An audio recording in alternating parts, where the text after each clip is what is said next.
আসসালামু আলাইকুম প্রিয় শিক্ষার্থীবৃন্দ, আশা করি সবাই ভালো আছো, সুস্থ আছো এবং নিরাপদে আছো। অর্থনীতির অনলাইন ক্লাসে সবাইকে স্বাগত জানাচ্ছি। আমি ফখরুল আলম মজুমদার, প্রভাষক অর্থনীতি, ঢাকা স্টেট কলেজ।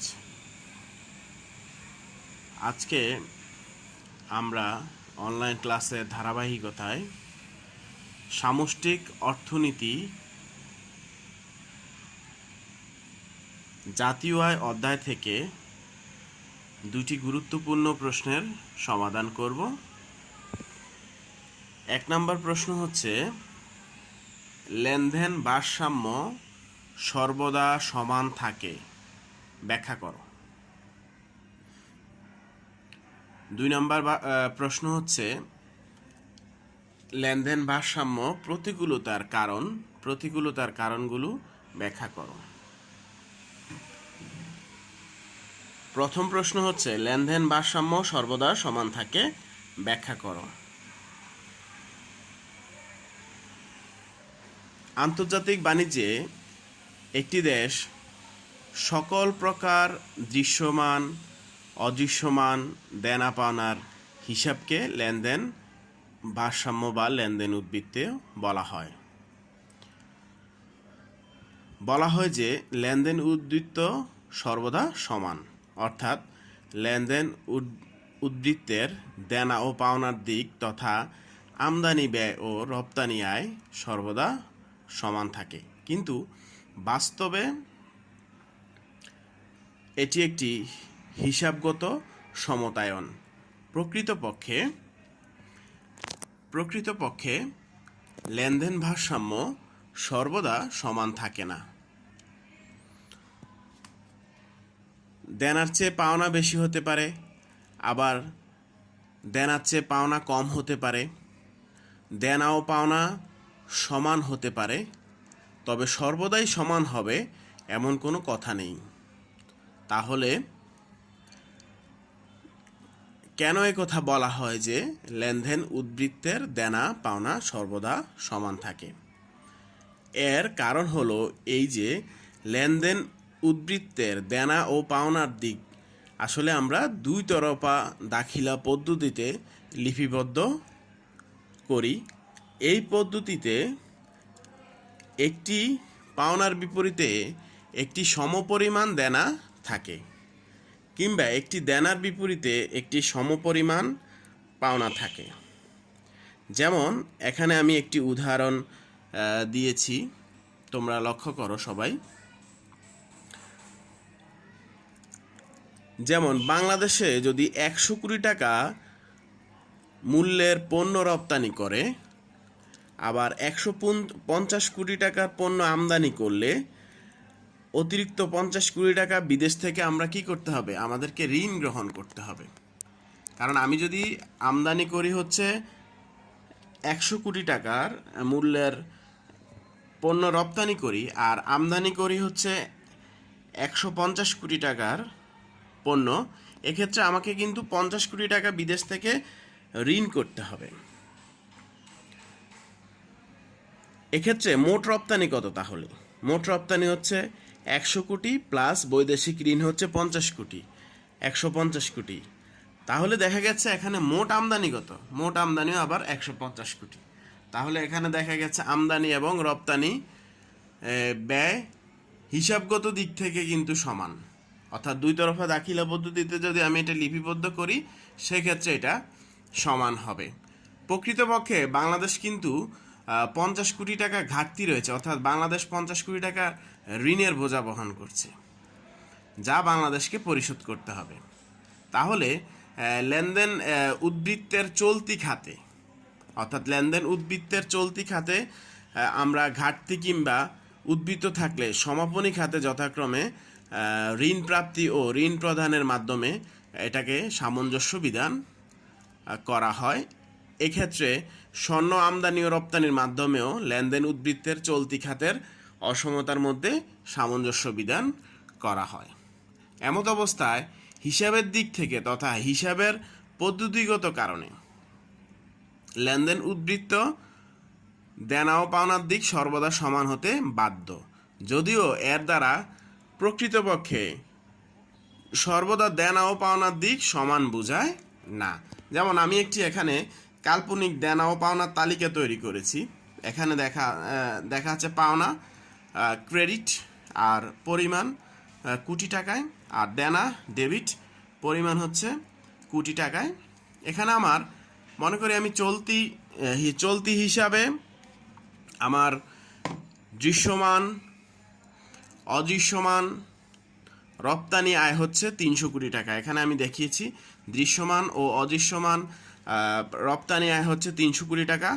আর এখানে চলতি খাতে দৃশ্যমান ও অদৃশ্যমান আমদানি ব্যয় দেখানো হয়েছে 500 কোটি টাকা। আবার এখানে মূলধন খাতে ঋণ গ্রহণ দেখানো হয়েছে 500 কোটি টাকা। আর এখানে মূলধন খাতে ঋণ দান ও ঋণ পরিশোধ দেখানো হয়েছে 300 কোটি টাকা। এখানে লক্ষ্য করো, দেখা যাচ্ছে 300 আর 500 কোটি টাকা 800 কোটি টাকা, 500 আর 300 কোটি টাকা 800 কোটি টাকা। উপরের যে আমরা উদাহরণটা দিলাম, সেখানে দেখা যাচ্ছে চলতি খাতের পাওনার চেয়ে দেনা বেশি হলে হিসাবের পদ্ধতিগত কারণে মূলধন খাতে ঋণ গ্রহণ ও ঋণ দানের মাধ্যমে অসমতার মধ্যে সামঞ্জস্য বিধান করা হয়েছে। এই হিসাবের দিক থেকে এখানে লেনদেন উদ্বৃত্তের দুটি দিক সমান থাকলেও এখানে দুটি দিকই কিন্তু সমান, অর্থাৎ মোট পাওনা 800 কোটি টাকা আর আবার মোট দেনা 800 কোটি টাকা। দুটি দিক সমান থাকলেও প্রকৃতপক্ষে এখানে লেনদেন উদ্বৃত্তে 200 কোটি টাকার ঘাটতি রয়েছে। লেনদেন উদ্বৃত্তে কত কোটি টাকার ঘাটতি রয়েছে? 200 কোটি টাকার ঘাটতি রয়েছে। ঠিক আছে, তাহলে আমরা কোন সিদ্ধান্তে উপনীত হলাম যে লেনদেন ভারসাম্য সর্বদা সমান থাকে কিনা? তাহলে এক কথায় বলা যাবে যে হিসাবের দিক থেকে তথা হিসাবের পদ্ধতিগত কারণে, যেহেতু এই হিসাবটা দুই তরফা দাখিলা পদ্ধতিতে করা হয়ে থাকে, হিসাবের পদ্ধতিগত কারণে এখানে লেনদেন উদ্বৃত্তের দেনা ও পাওনার দিক সর্বদা সমান হতে পারে বা বাধ্য, যদিও প্রকৃত অবস্থা কিন্তু সেটা না। অর্থাৎ প্রকৃত অবস্থা কিন্তু অন্যটা, অর্থাৎ এখানে প্রকৃত অবস্থা অর্থনৈতিক অবস্থা ভিন্ন। কারণ এখানে দুই তরফা দাখিলা পদ্ধতিতে প্রতিটি পাওনার বিপরীতে একটি সমপরিমাণ দেনা থাকে, কিংবা প্রতিটি দেনার বিপরীতে একটি সমপরিমাণ পাওনা থাকে। এই কারণে লেনদেন যে ভারসাম্যের যে বা লেনদেন উদ্বৃত্তের যেই হিসাবগত পদ্ধতি সেটা সর্বদাই সমান হবে, কিন্তু সর্বদা সমান হলেও সেটা প্রকৃতপক্ষে একটি মানে প্রকৃত অবস্থা না, অর্থাৎ অর্থনীতির একটি প্রকৃত অবস্থা না। এর দ্বারা প্রকৃতপক্ষে সর্বদা দেনা পাওনা সমান সেটা বোঝায় না। কারণ এখানে আমরা জানি এখানে অনেক সময় ঘাটতি বা অনেক সময় উদ্বৃত্ত থাকে, সেটা দৃশ্যমান না বা সেটা দেখা যাচ্ছে না। তাহলে পরবর্তী প্রশ্নে আমরা চলে যেতে পারি। পরবর্তী প্রশ্ন ছিল আমাদের লেনদেন ভারসাম্য এর প্রতিকূলতার কারণ। লেনদেন ভারসাম্য প্রতিকূলতার কারণ। তো আমরা জানি লেনদেন ভারসাম্য বা লেনদেন উদ্বৃত্ত কাকে বলে। আন্তর্জাতিক বাণিজ্যের ক্ষেত্রে একটি দেশ সকল প্রকার দৃশ্যমান ও অদৃশ্যমান যে দেনা পাওনার হিসাব থাকে, সেই হিসাবকে আসলে বলা হয় লেনদেন উদ্বৃত্ত। তো যেহেতু এখানে একটি আন্তর্জাতিক বাণিজ্যের ক্ষেত্রে একটা দেনা পাওনার হিসাব, অর্থাৎ আমদানি এবং রপ্তানির হিসাব, সেক্ষেত্রে লেনদেন ভারসাম্যের প্রতিকূলতা যে কারণগুলো, সেগুলো এখানে অনেক কারণ থাকতে পারে। যেমন আমি 12টি গুরুত্বপূর্ণ কারণ এখানে উল্লেখ করেছি। যেমন 1 নাম্বার কারণ হচ্ছে খাদ্য ঘাটতি। আমাদের যদি কোনো একটা দেশে যদি খাদ্য ঘাটতি হয়, অর্থাৎ খাদ্যে স্বয়ংসম্পূর্ণ না হয়, তাহলে খাদ্য স্বয়ংসম্পূর্ণ না হলে কিন্তু আমাদেরকে বৈদেশিক বাণিজ্যের মাধ্যমে আমাদেরকে খাদ্যদ্রব্য আমদানি করতে হবে। সেক্ষেত্রে আমাদের যেই আন্তর্জাতিক বাণিজ্যের ক্ষেত্রে যেই লেনদেন ভারসাম্য সেটা প্রতিকূল অবস্থায় থাকবে। অর্থাৎ অতিরিক্ত খাদ্য ঘাটতির মাধ্যমে আমাদের লেনদেন ভারসাম্য যে এটা জন্য একটা প্রতিকূল অবস্থা সৃষ্টি করে। পরবর্তীতে হচ্ছে 2 নাম্বার হচ্ছে যুদ্ধের ধ্বংসলীলা। যেই দেশে যুদ্ধ হয়, অনেক দেশে আমরা জানি যুদ্ধ হয় বা যুদ্ধ এবং যুদ্ধ পরবর্তী অবস্থায় ওই দেশের বিরাট একটা ক্ষতির সম্মুখীন হয় এবং বিরাট ফসল হানি থেকে শুরু করে তাদের অনেক অবকাঠামোগত বিষয় এবং অনেক অনেক বিষয়ে তারা ক্ষতিগ্রস্ত হয়, যার ফলে তারা হঠাৎই তাদের এই যে মানে তাদের খরচ বেড়ে যায়। খরচ বেড়ে গেলে তারা বিভিন্ন ধরনের এই যে বৈদেশিক বাণিজ্যের মধ্যে একটা দেনা পাওনার মধ্যে একটা ঘাটতি দেখা দেয় তখন। তাহলে এই ক্ষেত্রে মানে তাদের লেনদেন ভারসাম্যটা তাদের প্রতিকূলে চলে যায়। পরবর্তীতে জনসংখ্যা বৃদ্ধি। আমরা জানি অতিরিক্ত জনসংখ্যা কখনোই একটি দেশের জন্য কাম্য নয়।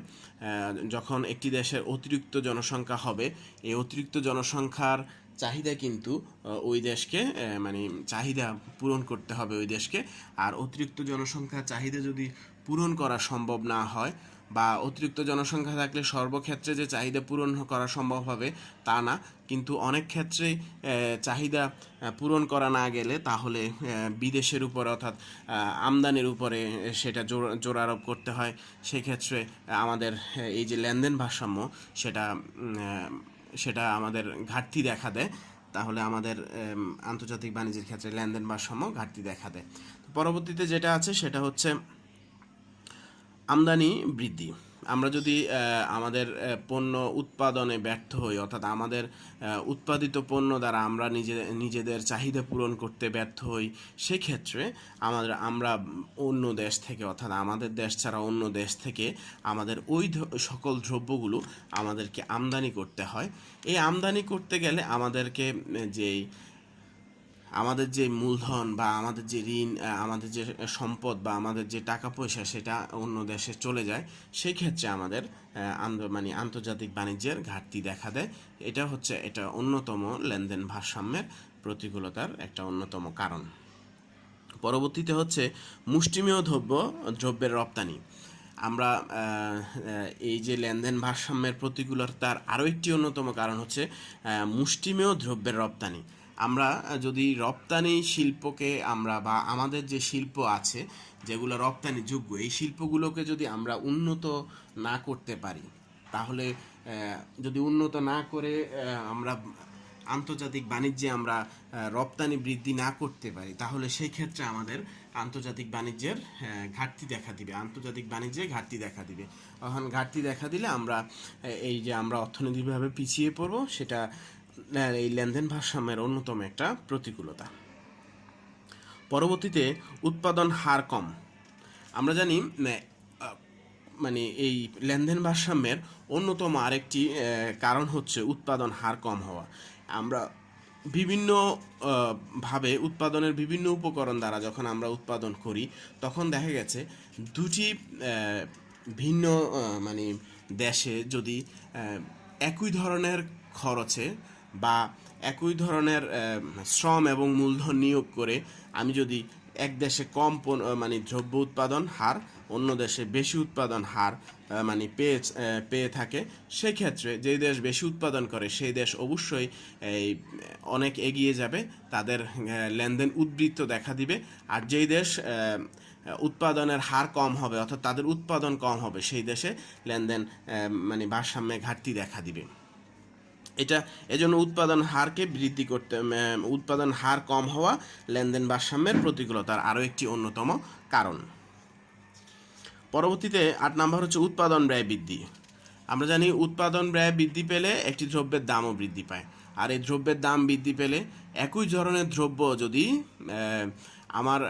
আমার দ্রব্যটির দাম বেশি হয়, আরেকজন যদি অন্য একটি দেশ যদি একই দ্রব্য কম দামে যোগান দিতে পারে, সেক্ষেত্রে তার দ্রব্যটি বাজারে বেশি চলাচল করবে। তাহলে আমার দ্রব্যটি একটা অব্যবহৃত অবস্থায় থাকবে, সেক্ষেত্রে আমার লেনদেন ভারসাম্যে ঘাটতি দেখা দিবে। পরবর্তীতে আছে 9 নম্বর বিদেশি বাজারে চাহিদা বৃদ্ধির ব্যর্থতা। বিদেশের বাজারে যদি আমাদের দেশে উৎপাদিত পণ্যগুলোর চাহিদা বৃদ্ধিতে ব্যর্থ হয়, সেক্ষেত্রে লেনদেন ভারসাম্য প্রতিকূল অবস্থায় চলে যাবে, আমাদের ঘাটতি দেখা দিবে। ফলে আমাদের এই লেনদেন ভারসাম্যের আরেকটি অন্যতম কারণ হচ্ছে বিদেশি বাজারে চাহিদা বৃদ্ধির ব্যর্থতা। 10 নম্বর হচ্ছে প্রতিকূল বাণিজ্যিক শর্ত। আমরা জানি বাণিজ্যের ক্ষেত্রে বিভিন্ন সময় বিভিন্ন শর্ত আরোপ করা হয়ে থাকে। এই শর্তগুলো যদি আমাদের দেশে প্রতিকূল হয়, অর্থাৎ আমাদের দেশের বিপরীতে হয়, বা আমাদের দেশের এগেনিস্টে হয়, বা আমাদের দেশের পক্ষে না হয়, তাহলে কিন্তু এই লেনদেন ভারসাম্যের প্রতিকূলতা সৃষ্টি হবে, অর্থাৎ আমাদের দেশে ঘাটতি তৈরি হবে। এই প্রতিকূল বাণিজ্যিক শর্ত লেনদেন ভারসাম্যের প্রতিকূলতার অন্যতম একটি কারণ। পরবর্তীতে 11 নম্বর যেটা আছে কঠিন শর্তে ঋণ গ্রহণ। আমরা যদি আমাদের কোনো উন্নয়নমূলক কাজ বা অবকাঠামোগত কাজের জন্য আমরা ঋণ গ্রহণ করি, যদি ঋণের হার বেশি থাকে অথবা শর্তগুলো অনেক কঠিন থাকে, সেই ক্ষেত্রে আমরা আমাদের কাঙ্ক্ষিত যে অর্জন আমরা চাচ্ছিলাম, যেই উন্নয়ন আমরা চাচ্ছিলাম, এটার বিনিময়ে যে আমাদের আউটপুট চাচ্ছিলাম, সেই আউটপুটটা আমরা হয়তো পাবো না। সেই জন্য আমরা যদি কোনো একটা দেশ ঋণ গ্রহণ করি আমরা, সেই ক্ষেত্রে যদি ওই কঠিন শর্ত থাকে, সেগুলো আমাদের লেনদেন ভারসাম্যের জন্য প্রতিকূল অবস্থা তৈরি করে দিবে। পরবর্তীতে 12 নম্বর হচ্ছে সুদ ও ঋণ পরিশোধ। আমরা জানি বিভিন্ন কারণে বিভিন্ন সময় বিভিন্ন দেশ থেকে আমরা বিভিন্ন দেশ যখন ঋণ গ্রহণ করে, এই ঋণগুলো কিন্তু এক সময় পরিশোধ করতে হবে। এই ঋণগুলো সুদসহ পরিশোধ করতে হয়।